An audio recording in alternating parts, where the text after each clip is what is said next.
Please note this episode discusses mature themes, including murder. Listener discretion is advised. Kristen Akers Gozdecki began her career in television in 2001, working on A&E's American Justice, hosted by Bill Curtis. Like many, the events of September 11th profoundly impacted her life and the trajectory of her work. She went on to serve as a developer, field producer, and writer for the Emmy-nominated National Geographic series Inside 9/11. Later, she executive produced a 2-hour National Geographic documentary on the war in Afghanistan, which featured an interview with then CIA Director General David Petraeus. Over the past decade, Kristen has worked on true crime projects for A&E, ID, Oxygen, Paramount Plus, and other platforms. She is currently finishing her first independent documentary set to air nationally on PBS in 2026. This is True Crime in Hollywood, Kristen's personal tale. All right, listeners, I am sitting down with Kristen today. Kristen is someone who reached out to me showing interest that she wanted to chat about her career in true crime. And after connecting with her for a little bit the other day, I'm in awe of your story, but equally just everything that you have done in your career, because you are someone who has been in this for about 25 years or so. But before we jump into that, I would love to learn about where you grew up and then also learning how true crime made its way into your orbit. Well, thank you for saying you're in awe. I'm not in awe. I sit here going, what am I doing all day? So I grew up in Northwest Indiana. I was an only child and had two parents that were super voracious readers. And so my mother was a English mystery fan. So she loved Agatha Christie and read all of those books probably at least 3 times. Wow. Murder, She Wrote was constantly on. Yeah. She was also a film nerd. So, my mom and I saw Blue Velvet together, the David Lynch film. We saw Train Spotting together. Wow. Right. So they were very expansive in how my mother was movies and books and art and TV. Yeah. My dad was a history guy. He had been a Marine. And so was very interested in military history. So when my mother and I are talking about like MGM musicals, my father, one of my experiences that stick out is that I was reading about the Vietnam War, which he had served in the Corps around that time. He didn't go to war, thank goodness. But in my history book, probably junior year in high school, and he said, I'm sitting at the kitchen table reading this book, and he says, "What are you reading?" And I said, "Well, we're reading about the Vietnam War." And he said, "Well, what does the book say?" And I said, "Well, it basically says that Vietnam was a tie." Well, that set him off as someone who, like, he wanted me to know what, and of course, the history of Vietnam is a very troubled one. I mean, American forces did some really horrific stuff. And so he let me know about My Lai, and he let me know about all of the things that had happened. And I carried that with me later on when I was covering war, that sort of two sides of the coin, right? So I grew up steeped in movies and TV. I knew I wanted to be a television producer pretty early on. I think I was 7 or 8. Wow. Yeah, I was a big PBS dork, and in the kind of golden age of children's television programming. Yeah. So Sesame Street, Mr. Rogers, Electric Company, 3-2-1 Contact, all that stuff. I remember, I think it was Mr. Rogers had a little video drop in where he went to the crayon factory, and I was like, I want to learn how the crayons get made. Like, take me behind the scenes.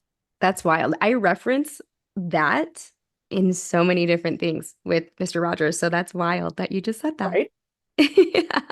Well, That's amazing. I mean, we're linked by the things that we've seen, right? And when there's now a big history of American television, it makes sense, that a lot of us come from we saw the same stuff and it hit us in that way. Right. Yeah. So going forward, I went to Indiana University in Bloomington. At that point in the mid 90s, journalism was one career and using a camera was another.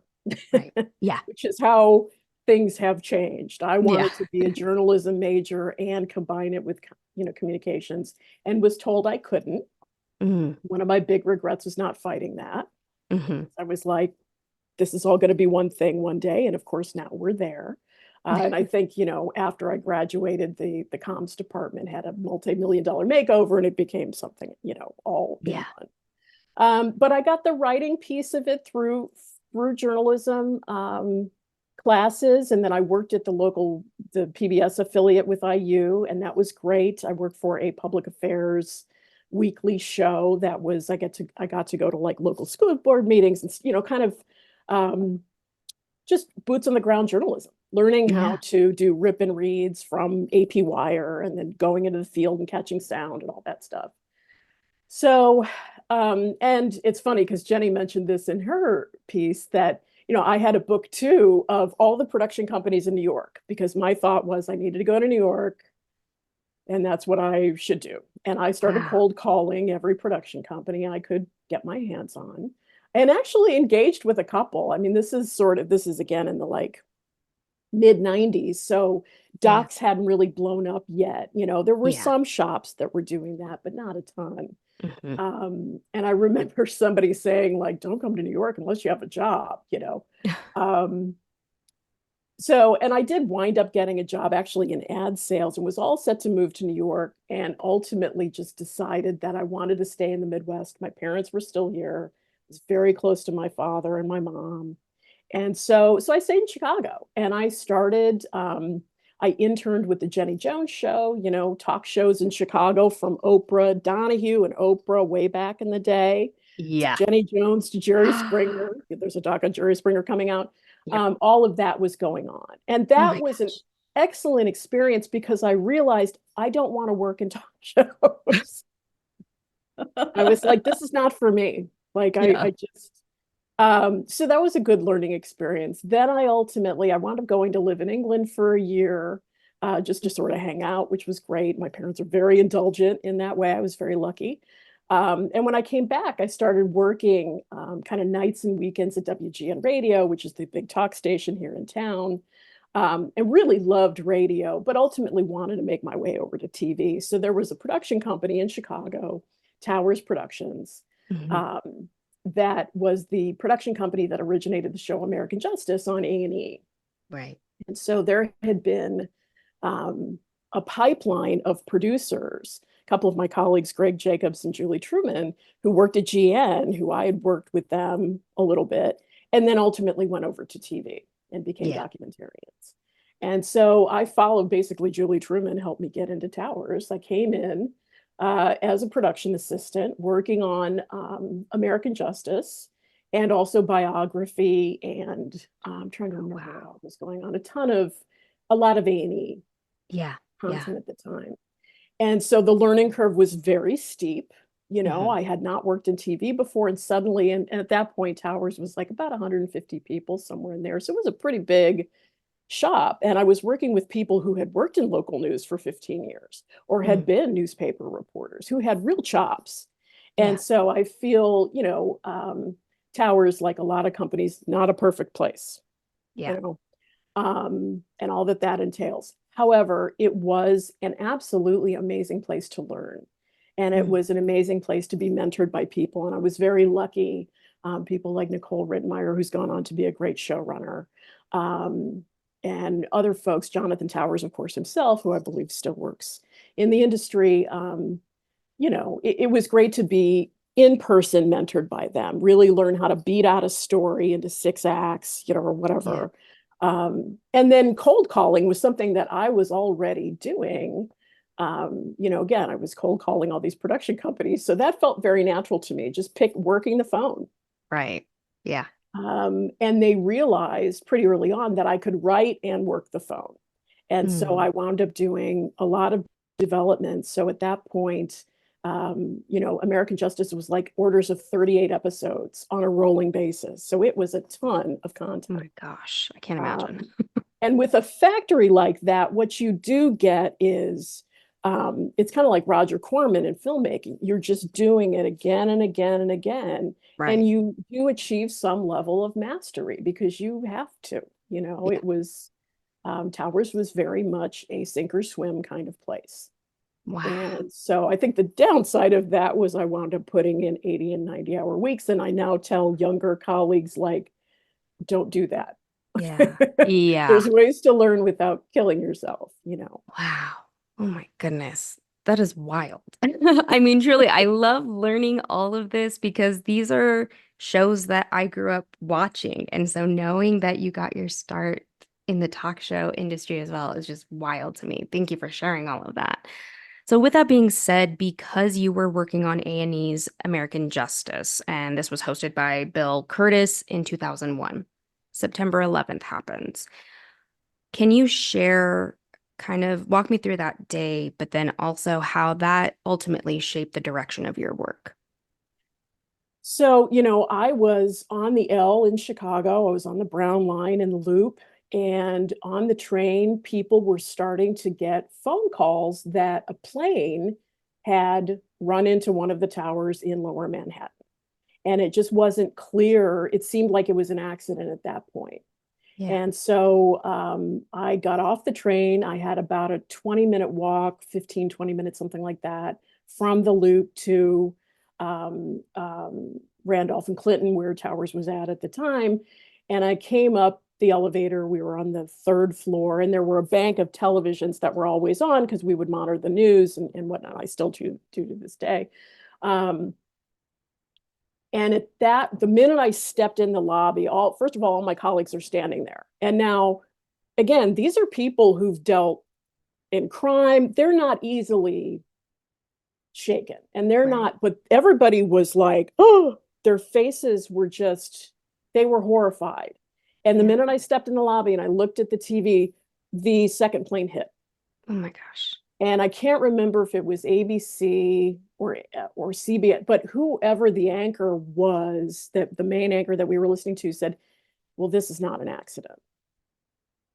And like everybody, I was just absolutely horrified. It was, I'm a Gen Xer, so I had lived through the Challenger. I saw that in fourth grade, and Yeah. John Lennon being shot. I woke up to my mother crying on the floor when John Lennon had been shot. I'd known about traumas, but this was such a mass casualty, mass traumatic event. Yeah. And it was also because at that point I wasn't. It's so funny because I was never really interested in history like my father was, and then I get thrust into having to cover history, Yeah. and so it just, it was immediately apparent that this moment was going to change everything, and it did. Yeah. And so, I think I walked home that day because at that point here, even here in Chicago, the sort of coverage was, well, if they're attacking New York and they're attacking DC, maybe the attack is going to come from Chicago. Chicago, of course, has, several skyscrapers. I mean, the Hancock is right on the lake. Hmm. So I got home and, sat in front of the TV and cried for at least a day. Yeah. And it was a very, very odd time because then it was like, well, life goes on. We go back to work. We still are, doing what we have to do.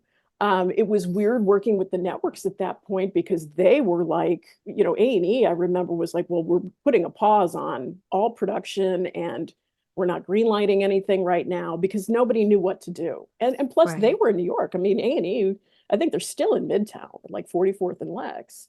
So Yeah. not too far away from their physical offices, which had to have Right. been horrible for them. Um, so, you know, basically, I think by December of that year, we started having conversations, and the executive, Michael Cascio, who had been at A&E, who had greenlit American Justice and was behind that, had moved over to National Geographic Channel. So we started having conversations with him about how do we cover this. And so it's one of the best, I say this, it was the best of times, it was the worst of times because it's such a horrible event. Yeah. But I was very lucky in that the company ultimately, we created a 4-hour series called Inside 9/11 Mm. for National Geographic Channel that told the story in 4 hours. So the first hour was like the rise of bin Laden and Al Qaeda. So I had to learn from like ground, who's this Osama bin Laden? What Yeah. does he want? What's in Al Qaeda? And why do they hate us, basically? And that's where, my father lecturing me about Vietnam, right? Hmm. When you start looking into US foreign policy, it's not pretty. Yeah. And so, but people suffered at the same time. So it's again, it's two sides of that coin. It's the good and the bad. So the first hour was the rise of bin Laden. The second hour was really about the four main hijackers. So Muhammad Atta, Ziad Jarrah, Marwan al-Shehi, and I'm going to blank on the other guy's name, unfortunately. But I was lucky enough to interview Terry McDermott, who was a columnist he was a reporter rather for the LA Times, who had written a book called Perfect Soldiers. So, and this was at this point, this was like 2003, 2004. So a few years had Right. passed and journalists had been able to dig in. He had gone to Egypt right after 9/11, knocked on Muhammad Atta's father's door and said, do you have something to say about this? And his father said, it's not my son, it's not my son. And I think he denied for many years that his son was involved. I think he ultimately um, did it, admit, and you can understand, Yeah. you want to be associated with something like that. That's horrible. So I did a very long interview with Terry, which was amazing because I always admired hard documentaries, particularly Frontline, and so that Yes. was the closest thing to a Frontline that I had worked on. And it required it was a team of, I think, about 10 of us. We would have, like 3 and 4 hour meetings, teaching each other the timeline, teaching each other the glossary, Yeah. because it was all these things. And once you start looking into 9/11, you learn that wasn't the first attack on the towers. The first was Mhm. actually in 1993 Mhm. by Khalid Sheikh Mohammed's nephew, Ramzi Youssef. Um, and so I was just very steeped in that for basically the next decade. I was really steeped in 9/11 and the global war on terror, through, I would say, 2013, 2014, somewhere in there. Wow. I ultimately got to produce the fifth, because it was a 4-part series. It was nominated for an Emmy. But I got to produce the fifth final hour, and that was the point at which we were, and I had just forgotten about this, but we were looking for bin Laden, right? And Yes. so, Wow.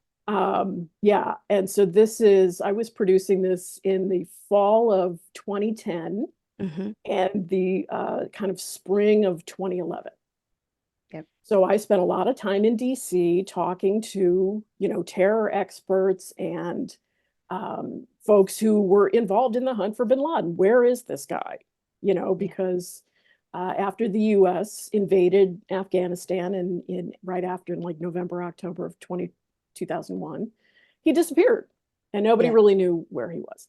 Um, so I spend months and months and months asking people, where is he? And everybody's like, I don't know.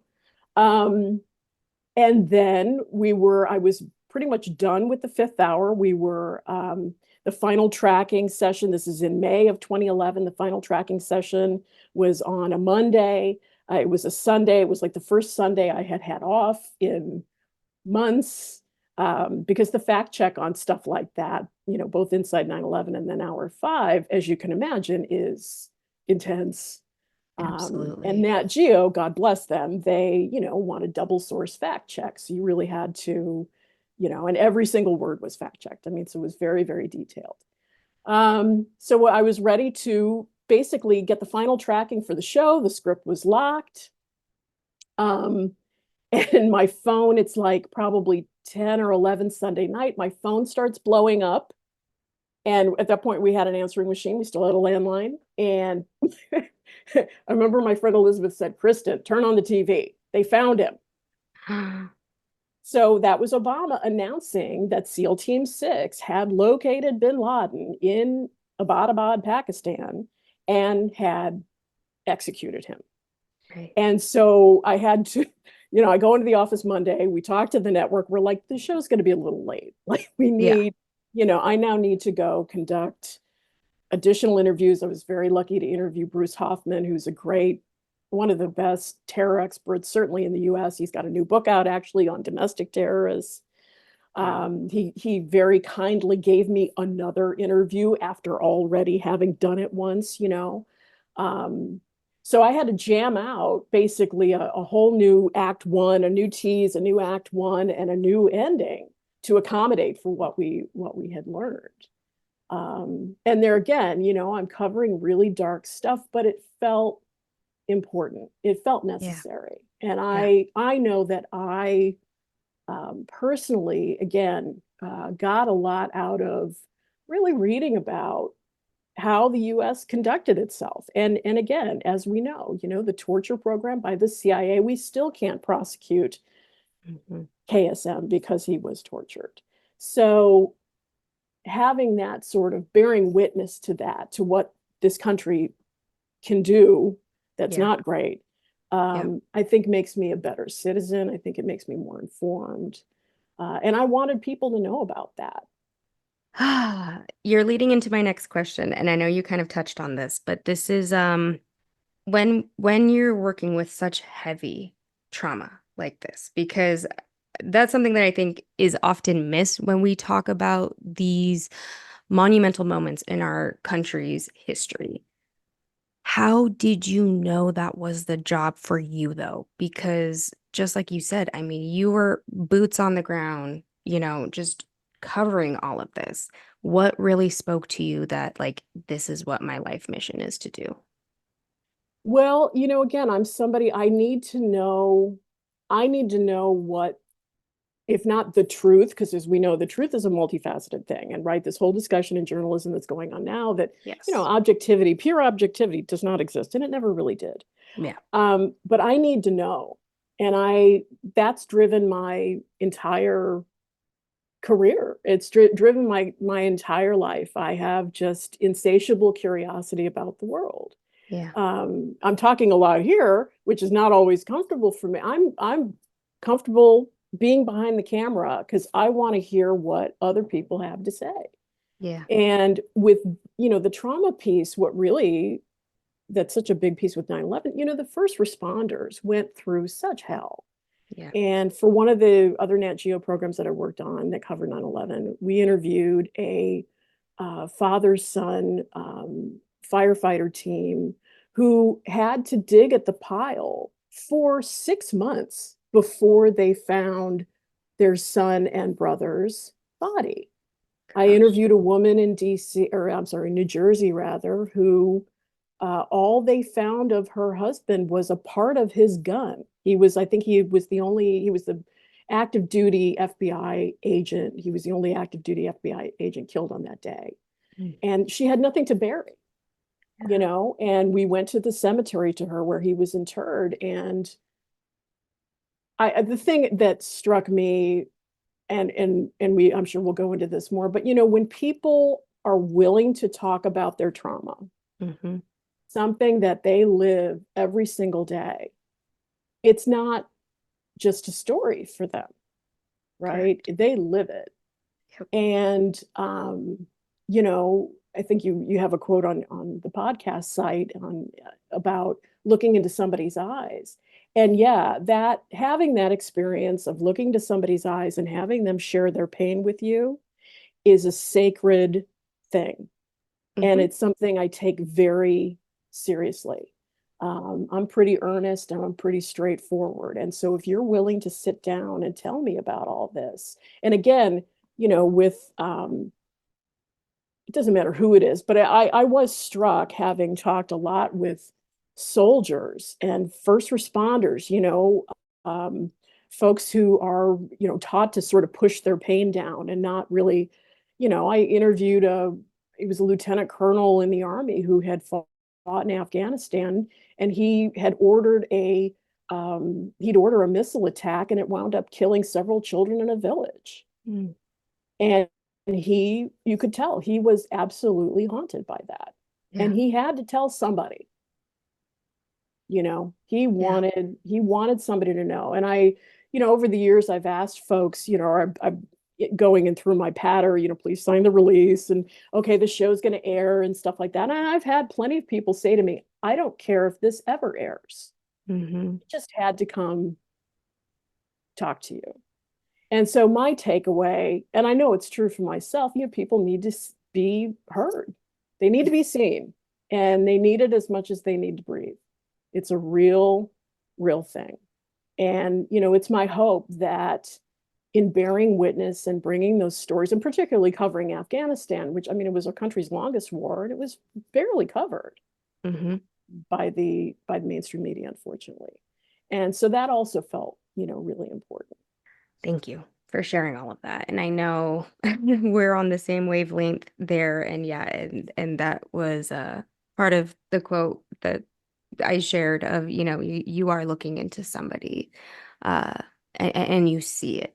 You see that trauma living within them. And that's why I don't take this work lightly. And that's what I'm trying to convey to people, that we can binge watch history shows, we can watch true crime shows, but it's a whole other level to actually create them and being with these people in the flesh, and they are living through it. So thank you for articulating all of that.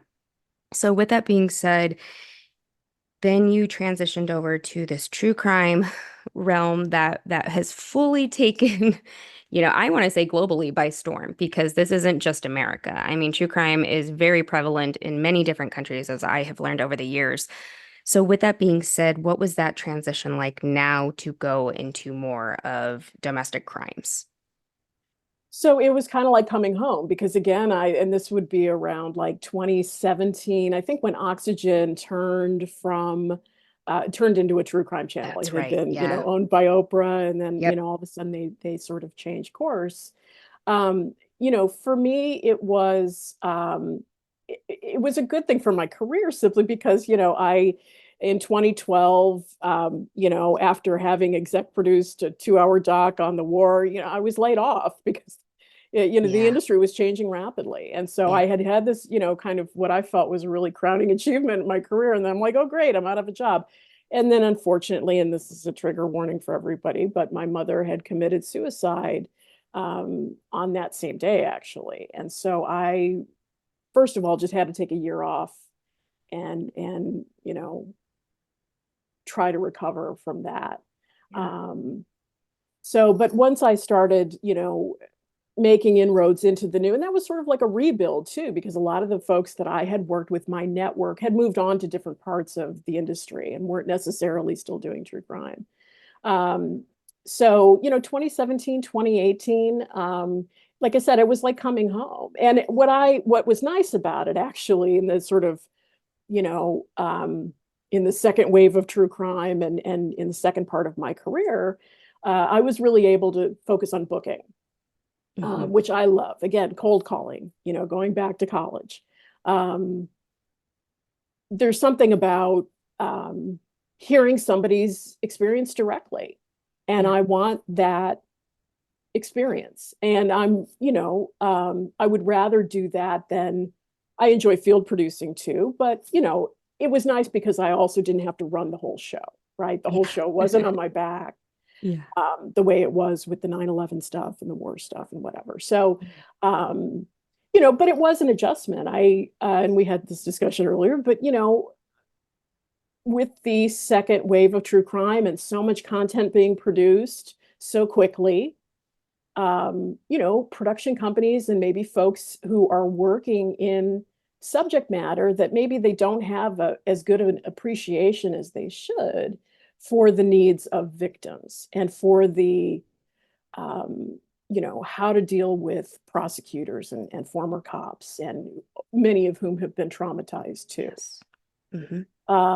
And I can share, there was a booking gig that I walked out on early when I was told to keep calling and quote until I got an answer from a guy who'd lost both his parents They had been, shot in the head, and he found them in their family car in the driveway. And I happened to be calling around the same time around Thanksgiving when it had happened, like 3 or 4 years earlier, not all Mm. that long. Yeah. And, I told the exec producer, I am not doing that. Hmm. And good luck. Like that was my sort of line in the sand. Yeah. And in the second part of my career, I have found, and part of this, I always think about people are going to Google me, right? I've got a weird last Hmm. name, first of all. I blame my husband. But it's my name. The Yeah. gigs come and go, production companies come and go. I try to educate and advocate for where I can. And Hmm. certainly in the last 5 years, I've been very lucky to work with some really great showrunners who get true crime, who are respectful of the booking process and Hmm. how challenging and emotionally fraught it can be,. Because it's very up and down. Yes. You can get everything from somebody saying, I've been waiting for you to call me. I've had the most bizarre where, like, literally, it was like somebody was waiting by the phone for me to call, Yeah. versus, who are you? Don't ever call me again. Right. And don't cover this story. And who do you think you are? Right. Yeah. And both responses are valid. Right. And so, and, as we discussed earlier, when somebody asks me or tells me, please don't cover this story because it will be so re-traumatizing. We just want to move on. Hmm. I take that seriously. And again, I've been very lucky in the last few years that the showrunners, because they ultimately are the ones in control, Hmm. um, have been said, yes, we'll back off.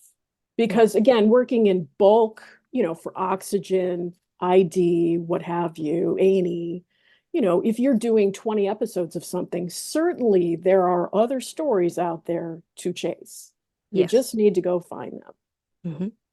And so, and the way and I had, a colleague at one point said, well, how do you book people? Do you talk them into it? And I said, no. Oh boy. Yeah. Yeah. I'm not here to talk anybody into anything, right? Hmm. First of all, we're Hmm. asking people for free, mind you, and that's a whole other discussion that I have. Conversation. Oh yeah. Yeah. um, to sit down and give us, and not just sit down, but like half a day, and Hmm. probably 15 or 20 other phone calls from the line producer, the associate producer, and what's happened in the second era, shifting of dates, me Mm. asking people, can you fly to Tulsa? No, wait, can you go to Oklahoma? No, wait, no, not Tuesday. No, Yeah. that part I hate, having to having to be sort of the calm front when there can be chaos going on behind the scenes, or just shifting production calendars. I mean, it happens. Hmm. Um, but yeah, I don't talk anybody into anything, and I just by volume. You reach out If you Yeah. reach out on more cases to more people, it's kind of like being in Vegas. More chips on the table, not to be crass, but more chips on the table, you're going to hit. Yeah. And if it's Yeah. not this story, I'm sure we can find another one. I don't put Right. all my eggs in one basket. So that's how I've, learned over the years to sort of work around. So I don't have those moments where I'm going toe to toe with a showrunner saying, because on their end, if they've got an episode that they need to deliver to the network, that's a lot of pressure. They're getting it from Yes. the production company, they're getting it from the network. And I get that, and Yeah. I consider the showrunners, they're my client too. So I have to manage them as well, Yeah. just like they have to manage the network and they have to manage their teams. Yeah. So yeah, I don't talk anybody into anything. I say, if you want to tell me, or you want to tell somebody, the field producer, Hmm. we are here to listen. Hmm. And if you tell me no, never, I'm okay, fine. Yep. That's Yep. valid. Yep. And if you tell, because there's a lot of different no's, right? No, no, Absolutely. never, Yeah. no, not right now, Hmm. you know, Hmm. no, maybe later.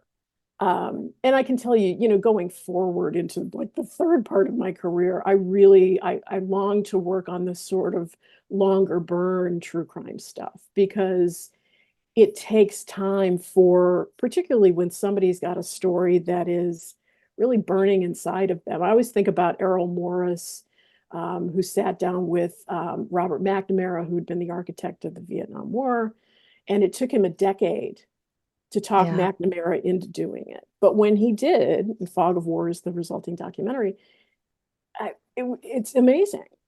Yeah. He talks about what he was involved in and how he felt about that. And it was a warning to other civilian leaders about don't get involved in wars that where you don't really have a point or a Yeah. goal. But yeah, I just, I always keep in mind, I have to go on beyond the network, beyond the project, beyond the showrunner.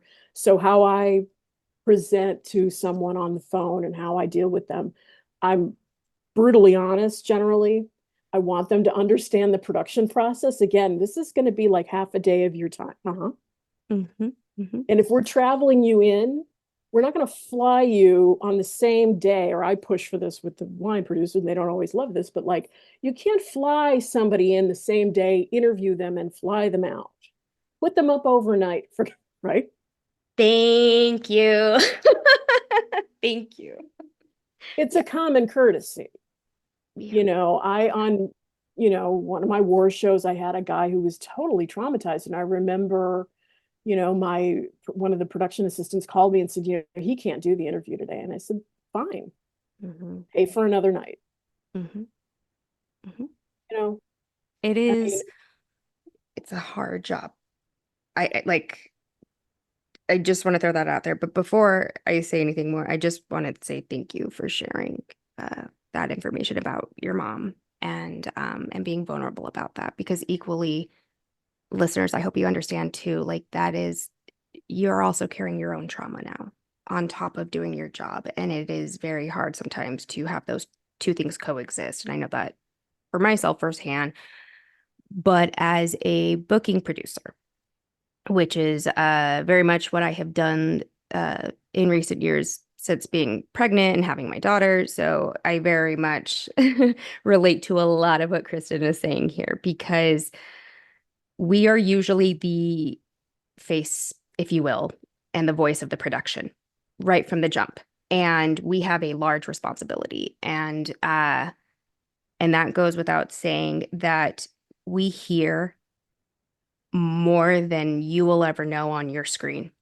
And so being able to hold that information, being able to provide a safe space to be able to share that information, and doing so in a way that is caring and making sure that their needs are being met, which is so hard to do. Because just like you said, I know it comes down to line producing. I know it comes down to X, Y, and Z. We are on a timeline. We're on a crunch. I know all of that. But at the end of the day, you are that face and that voice. And I don't know how many trauma survivors I have heard say, well, why can't you just stay with me through the entire process? And that's the hardest part is when you've got to pass them off to now a field producer. Now we're going to a segment producer. Now we're going into post. All of these elements, it feels like they are being left alone again and again and again. or they have to retell their trauma Correct. again. Yep. Yep. Yep. And it's a lot to put on a person. And so when we connected, talking before doing this interview, that is I truly for one of the first times I felt like, oh my goodness, she gets it. She gets it because I have met other booking producers who are fabulous in their job, but it's still kind of this disconnect still because we are doing these shows in bulk fashion. We are, like I said, you get a 10 episode order, 20 episode order, and you are just on a go, go, go, go, go, and you are on the phone nonstop. So I know that firsthand. And please understand that is so hard because it's always like, what is your opening line to these people? That is something that I have had to grapple with over the years of doing this job because it's like, hi, let me contact you about, your child who was unalived in the most tragic fashion. Would you like to come on a show, and talk about that? So it is a matter of language. It is a matter of being trauma informed and how you're going to connect with these people. But something that you said to me that was so profound, you said, yeah, I'm a booking producer, not casting. I am a booking producer. Can we talk about that language for a minute? Casting, producer. Well, again, in the second decade and the second wave, in my view anyway, of true crime, so post Serial and Oxygen coming online and ID and all this stuff, somewhere along the line, the term casting came into the fore. And I Right. think I understand, you know, because reality has been such a big format that, employed hundreds of people Yes. and I think, Jenny had said it, I don't begrudge reality producers at all, right? That's a Yeah, tough job. You have to really exactly. embed yourself with something. I couldn't do Yeah. it. Yeah. Um, but a reality show you can cast. You can select for certain personalities, certain points of view, certain identities, whatever it is. But you can't cast real life, Mm-hmm. Mm-hmm. and so when I've had show producers, or showrunners rather talk about casting, I'm like, I'm a booker. Mm-hmm. I book people. I book Mm-hmm. the contributors, I find them, I call them, I have to think of my opening line. Often I have to come up with, because, and again, in the second wave, I think one of the sort of downsides in the feed the beast for the need of content is that some cases, because they fit editorially, this is very crass TV terms, right? But they have a lot of the benchmarks. There's a good red herring, or there's a long Yes. investigation, whatever it is, Mm-hmm. that story winds up getting covered 3, 4, 5 times. And sometimes that's okay for the folks involved, either the victim family members or the former police officers, the prosecutors, what have you. Oftentimes, I've had folks tell me that they want to interview because there's somebody still sitting in prison, and Yeah. maybe they have a parole hearing in 6 years or whatever it is. Um, but by the same token, I've had plenty of people say, why are you doing this again? And Mm-hmm. I, as the booker, I'm the personification of the media. Mm-hmm. And I always just am I pretty much that there's a huge content machine. I'm sorry to tell, but this is the truth. Yes. There's a huge content machine that and unfortunately, this story fits a lot of those editorial buckets. Yeah. And again, here's when I'll talk people into it. If you want to talk about this again, right. And if not, I totally understand why not. Mm-hmm. Mm-hmm. And understanding those boundaries, because just like you, I have had my fair share of saying, hey, I have a family member who said they do not want one more thing about their child, and I was hit with, well, this is your job, isn't it? This is what you were hired for, right? And I carried that with me, and I still carry it with me. And thankfully, the next production I went to after that was, if you get a no, that's a no. And we move on to the next case. And that sigh of relief of thank you. Thank you, thank you, thank you. Because this leads me to my next question. Because how does this work affect you as a person, but equally as a producer? Because just like you said, we've got to hit all of these beats. We've got to make sure we've got the sound bites. We've got to get that red herring. We've got to do X, Y, and Z. But then at the end of the day, you go home, you're quiet with your thoughts, letting that actually sink in. How does that affect you? Well, I have been in therapy for a decade, so Yeah. I find that's a really useful piece of self-care, that I Mhm. have a place to go and I'm not trauma dumping on my friends and my family. Yeah. Um, you know, as I shared, I've had some darkness in my personal life, which made me so much more, my mother's suicide made me much more empathetic. Yeah. And I now understand.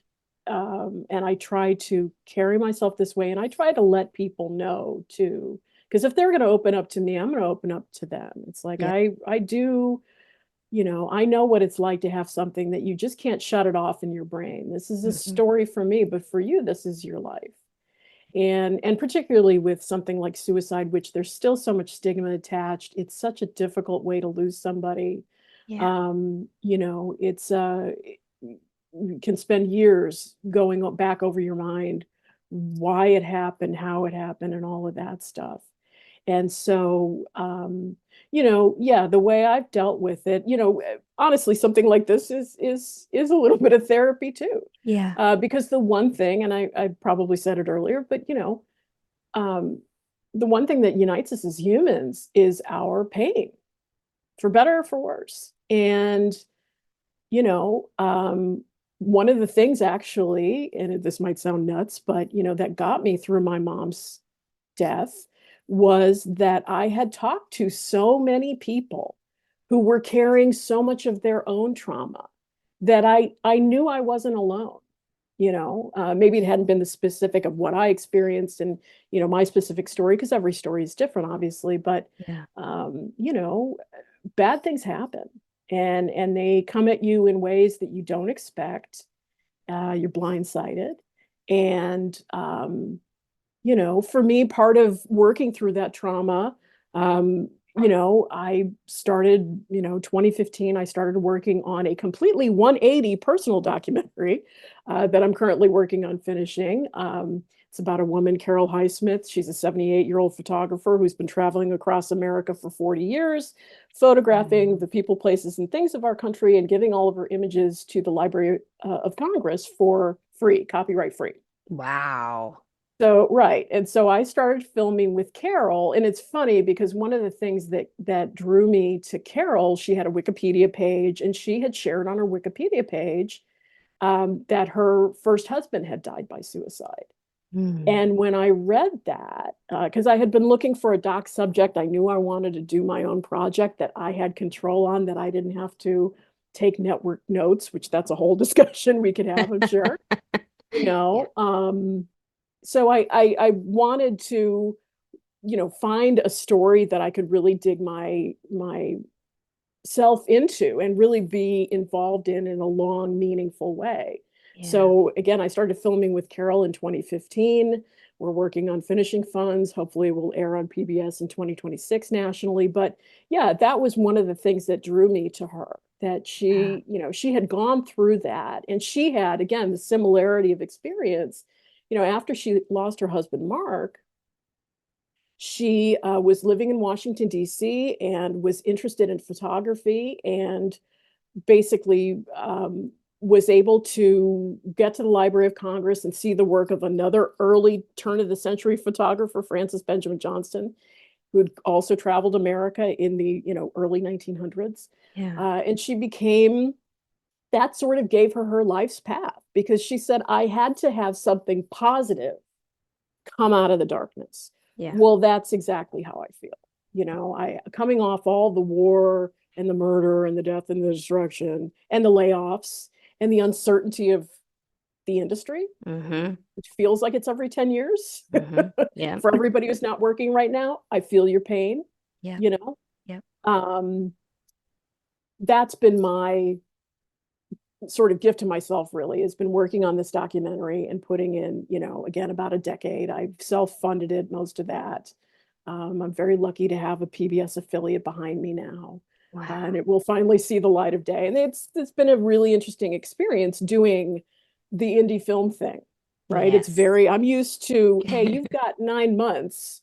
Uh-huh. And this was a long time back, like for Yeah. do an hour-long doc. Now it's like, you got 4. Right. Yeah. Yep. Yep. It is it's a beast of its own. And I love that you're sharing the timeline of your project, because that is something that I take very seriously as well, being an indie filmmaker myself. And I think that's when the art really comes together. And it is, going to be presented in such a way that really shares the entire story. So I applaud you for pursuing that and doing it on your terms because there's nothing like it. It's so liberating, Right. I feel like, to Well, be it able was to do something I that. knew it was something I knew I had to do. Yeah. Yeah. Again, I think I really, I'm proud of my career. I've enjoyed what I've done. I think I've gotten a lot out of it, but at the same time, it was always answering to somebody else's editorial vision. And Absolutely. so, and I will tell you, um, having to answer to my own vision is not all sunshine and roses. I'm Hmm. currently working on a grant and I have been torturing myself over the last 2 weeks. It's like writing a dissertation, it's Did that earlier this summer. Yes. see, Uh-huh. and the It is a piece. uncertainty. Yeah. Can we get the funds? Yeah. How do we take, $5,000 and make it look like 50, Yep. right? Yep. Um, 1000%. Absolutely. So with that being said, something that we also chatted about, because being an unscripted true crime can be vastly different than scripted true crime, which is what we are seeing. And by the time this episode comes out, there will be an episode with someone who talks about their experience with Ryan Murphy, creating a series about their loved one's murder, but equally depicting them in the series without any consent or notification, nothing.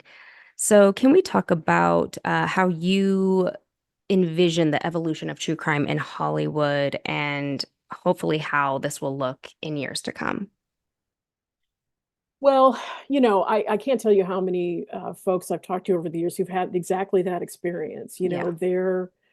Their story became a fictionalized account on, whatever the venue was, and no one thought to call them. Yeah.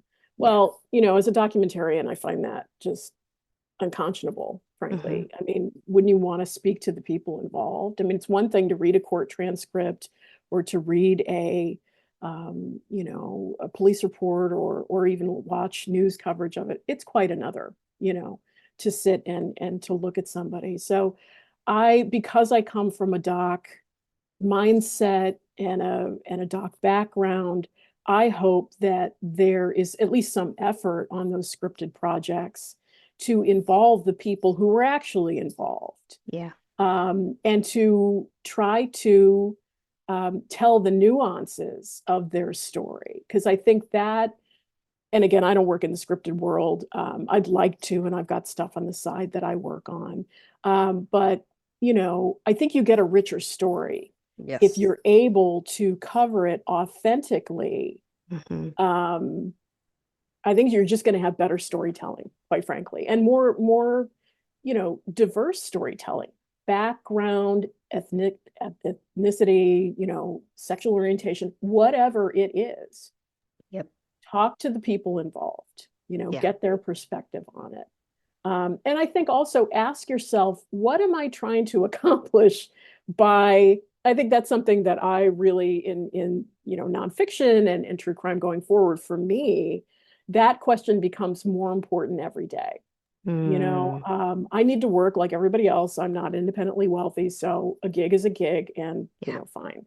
Yeah. However, and we talked earlier, one of the projects that I admire, at least in the doc space that's recently come out, is the doc on the Menendez brothers, Hmm. because it, looks at their story through the lens of, hey, these guys were victimized horribly. Yes. And of course, now with the, LA County DA's office looking at resentencing, um, that sort of, I'm seeing that trend in documentary, which I find very heartening, right? That what, how can we, particularly stories that were covered in the 90s, maybe in a more, um, kind of more salacious way. Hmm. And they didn't take a minute to think about the people who were actually involved Right. and what it felt like for them and what they were facing and what they were carrying. Um, so yeah, I think scripted could benefit from taking that doc perspective. It doesn't have to drive your whole project, but certainly take the time if you've got it, to reach out to those people. And if nothing else, is a courtesy to let them know it's coming. And then on the doc side, again, what's the purpose of this? Why are we doing this for the 8 billionth time? Is Right. it really, do we have something new to say, Right. truly, Yeah. instead of just creating feeding the beast content? Right. And I haven't shared this, but one of my mentors, phenomenal director, and him and I were having this conversation when I started, conceptualizing this podcast. And we started talking about exactly that, telling a story that involves real people. And I said to him, why wouldn't you want to contact them? And he actually shared with me, it is because legal usually discourages it. And I'm thinking to myself, okay, but now let's look at all the lawsuits that are starting to come out. Baby reindeer, very prevalent right now Yeah. in that argument. So I'm thinking to myself, maybe that's how it was then, but people today have the ability to go on social media, to be able to platform and say, I was not consulted, I was not notified, X, Y, and Z, here's a lawsuit. So, that's why I'm like, okay, I want to have this conversation and I want to be able to talk about this because just as you said, there is going to be so much more content, if you will, and a richness in story if you do have these people. Because, like I said, especially as a booker, when we conduct pre-interviews, like I said, you are getting so much more than what is ever in an article, which is a trauma survivor myself who has been publicized in the media. I know my words get minced. I know things are not the way that it actually happened. And which is why I decided to share my story on my own podcast because I had the control of it. It was coming from my mouth and you're going to hear it from me. So, so understanding that it is not just X, Y, and Z explained in that. And I learned that so much, especially on this last series, working with cult survivors. That was another thing where it's like, this is some of them were decades of their lives, being victimized. And so I just really appreciate you giving that context as well and just, laying that out of why it is such a benefit to be able to have those conversations.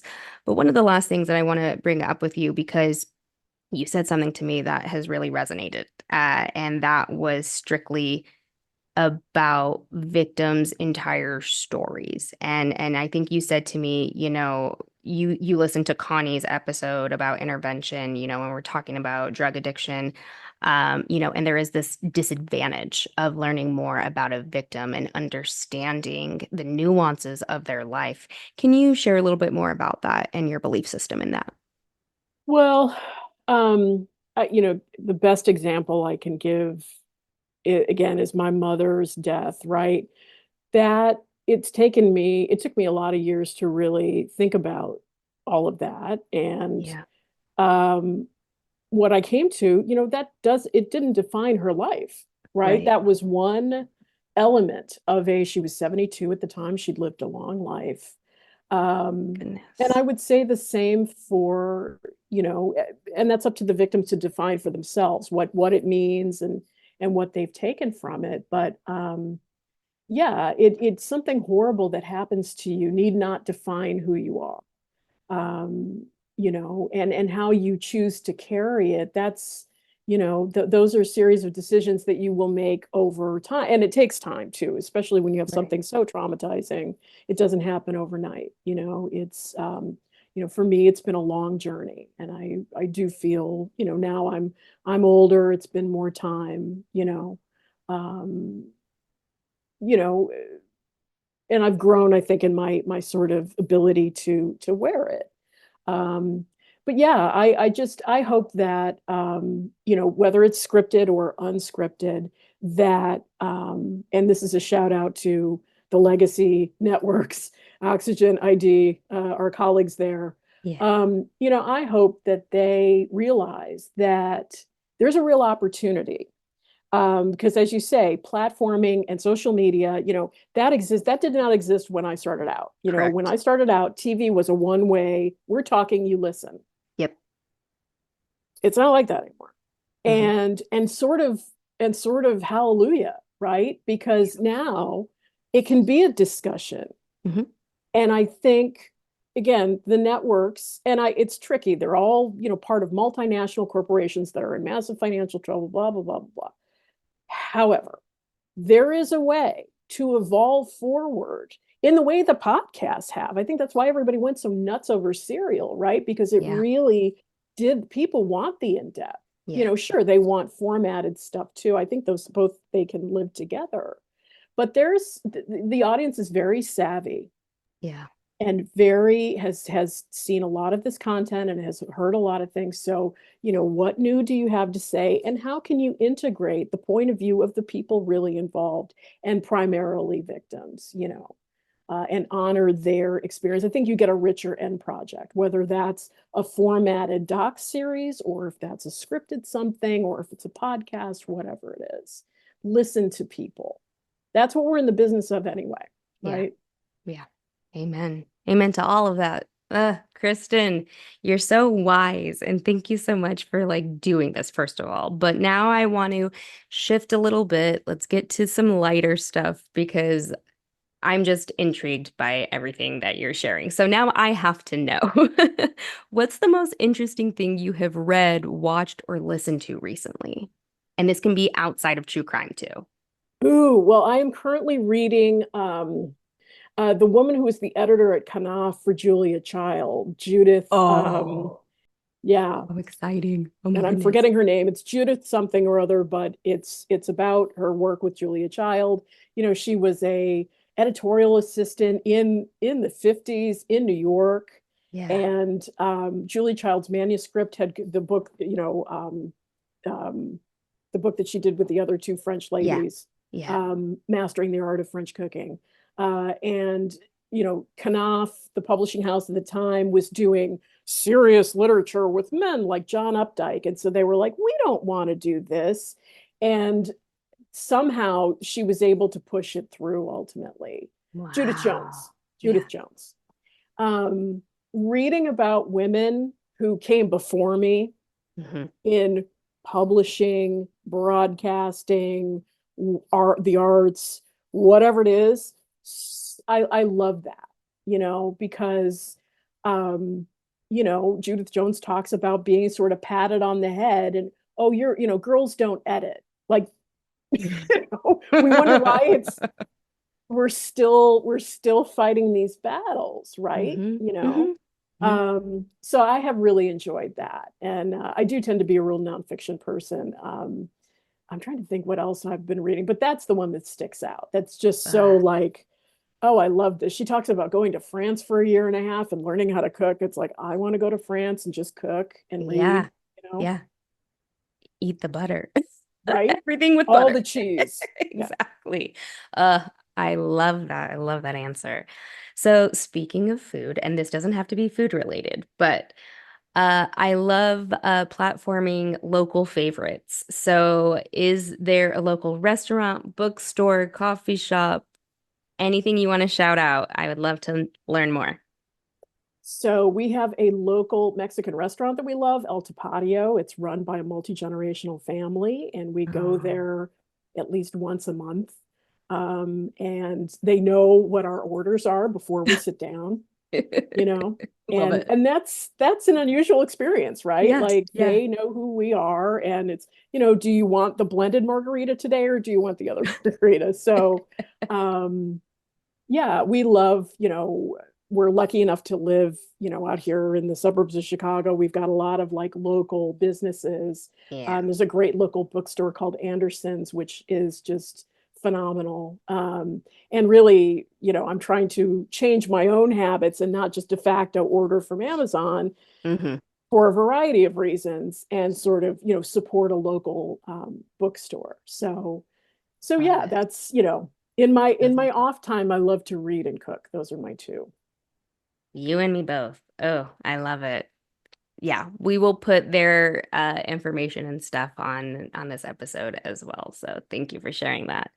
Now, last but not least, who are some of your heroes and how have they inspired you?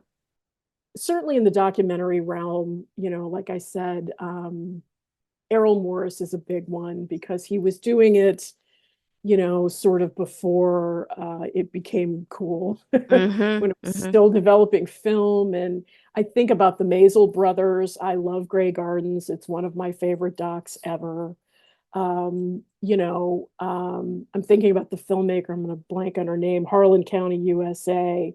But she was an early doc filmmaker.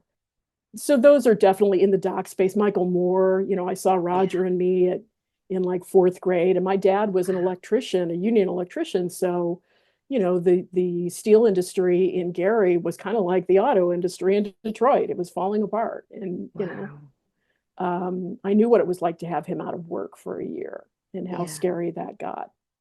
And then, I do love, again, I'm a TV dork. So, the folks who were involved with the Children's Television Workshop, Henson, Jim Henson, Uh-huh. Yeah. talk about somebody whose vision really shaped so much of my life. And I actually had a really nice opportunity at one point to speak to Jim Henson's daughter, who Wow. runs the company, and with her brother Brian. And I know on her desk she has an original Kermit that her dad made for her out Oh of the my same, God. I guess, because he'd used his mother's felt coat for the original Kermit. And so she's got another original Kermit that sits on her desk. And I was like, oh my God, that's the most amazing thing I've ever heard. Wow. Oh my Mhm. gosh. That's incredible. Ah. And then, finally, the really, really, really my biggest hero, probably Susan Harris. Susan Harris was the writer behind Soap. Susan Harris Mm. was the writer behind The Golden Girls, which still has not been replicated on American television, and now that I'm in my 50s, I'm in my Golden Girls era. Um, so much of my sort of outlook, and my parents were pretty progressive and open to a lot of different ideas and stuff. But Susan Harris, I look at something like Soap, which I recommend. It's on Freevee. You can go see it now. Yeah. They were talking about race relations, they were talking about family relationships, they were talking about wealth disparities, and it's a Yeah. comedy. Yeah. Yeah. So what she was able to accomplish, I don't think has ever been really topped. I mean, at least in my book. So she's a big hero of mine. Ugh.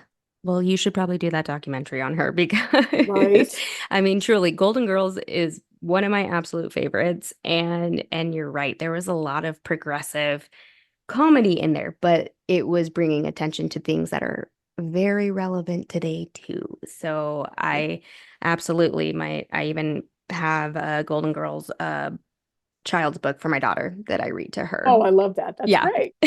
She, Yeah. oh, so then you listened to my episode, so you probably understood how I opened my first episode with Picture It, Los Angeles, 1991. Sicily. Yeah. Exactly. I mean, truly, Golden Girls is such a pivotal thing for me, even though I'm a millennial, but truly it has transcended generations, and I would love to learn more about her. So thank you for sharing that too. Well, Kristen, this has been such an enlightening conversation. Truly, I can't thank you enough for, saying the things that I feel like I have been internalizing for so many years as a freelance producer, but also being in the landscape of true crime. We need more people like you, and we need more producers like you. And it goes without saying that, truly thank you for sharing everything that you shared today and opening up about such difficult traumas, and really putting this forth because I think we can only evolve as an industry and we need these conversations. So thank you so much for reaching out to me and being a part of that. So Well, truly thank you. grateful. Because, coming from the generation where it was kind of do your job and don't talk about it, Yeah. um, you know, uh, producing as you say, it's not an easy gig, and particularly in Yeah. dark subjects. And I think the more you talk to other producers, the more you hear sort of the same things coming from folks. And it's Yeah. important to have that. It's a pretty, it's a small world. Yeah. But it's a pretty great network of folks who are very passionate about what they do. And I'm just privileged to be a part of it, honestly. I've been very lucky. So thank you. This has been great. Oh, thank you so much. Be sure to tune in next week for a powerful conversation with Amanda Campos, whose mother, Renee Bergeron, was featured in Investigation Discovery's hit podcast, Why Can't We Talk About Amanda's Mom? As Amanda steps into the public eye, she shares the painful journey of grieving while the world seemed indifferent to her mother's case and her relentless pursuit of justice for Renee's murder. This is an episode you won't want to miss. This is True Crime in Hollywood, a personal tale. Don't forget to like, share, and leave a review for the show. And with that, thank you for listening. And as always, remember the victims and embrace the survivors.